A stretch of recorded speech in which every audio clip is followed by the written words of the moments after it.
Hello everyone, my name's Don and welcome aboard.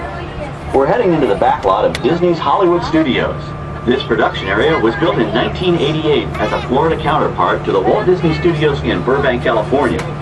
We included sound stages, recording studios, high-tech editing rooms, all the tools needed to create movies, TV shows, and radio broadcasts. We've even got our very own water tower too. It's up ahead on the left side of our shuttle. We call it the Earful Tower.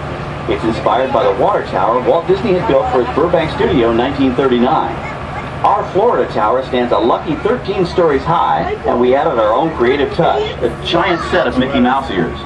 If you wanted to wear those ears, you'd have to have a hat size of 342 3/8.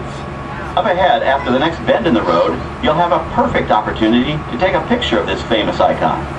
In the world of entertainment, every project starts with a screenplay and a lot of creative ideas. A production studio is where the ideas of writers, producers, and directors are transformed into an on-screen reality.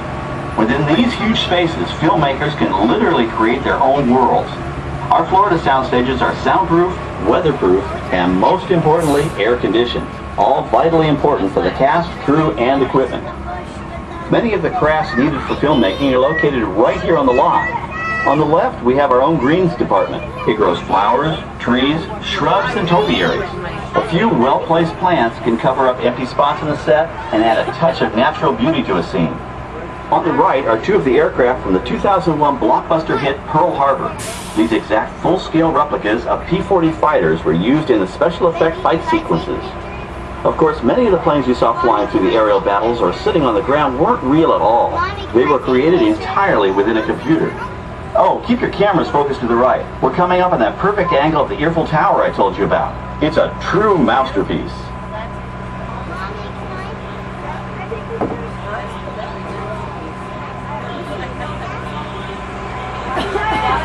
We're entering one of our most glamorous and colorful departments, creative costuming.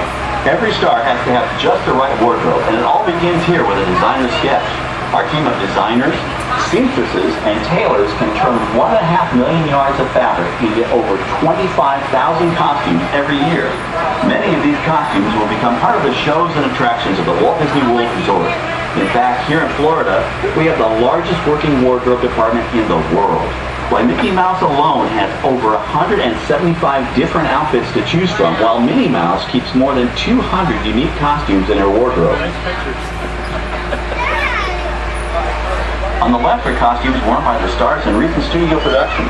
You'll probably recognize some of those costumes from the big screen. Every story needs a setting, and our design staff can create just about any place a script calls for, from an urban city street to a remote desert canyon. On the left is our scenic shop where large-scale sets and props are built. Our team of set designers, carpenters, artists, and engineers has created caves and caverns, game show sets, even replicas of the U.S. Supreme Court and NASA's Mission Control, all on our sound stages. The shop also provides sets and props for our shows and parades here at Walt Disney World. The same skill and craftsmanship that goes into a movie set can also be used to create magic for our parks.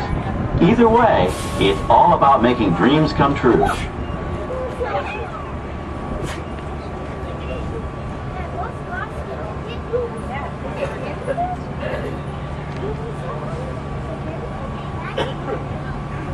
Now we're entering a zone we call the Boneyard. It's an outdoor storage area for oversized props and vehicles. Cars, trucks, boats, planes, we often save these props in case we need them for future productions. In this backlot collection, you may find real working vehicles, non-working mock-ups, and even large-scale miniatures used in special effects shots. Large-scale models create a more convincing illusion on camera. We even place small cutout passengers in the windows of the plane. That was Herbie. No, he meant the little green monster thing. We're now passing by the sets for our Lights, Motors, Action Extreme Stunt Show. On the left, you may catch a glimpse of the Mediterranean fishing village that sets the stage for this thrilling attraction. We'll get a closer look at it soon, but for now, we're approaching one of the largest standing sets on our back lot. It's over on the right. It may not look like much from this angle, but it's pretty spectacular on the other side.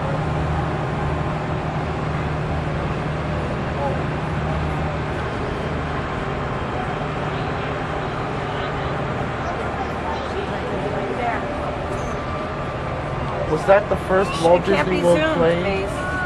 Why not? This is great, folks. The production crew has just given us clearance to enter the set. Hello, Backlot Tour.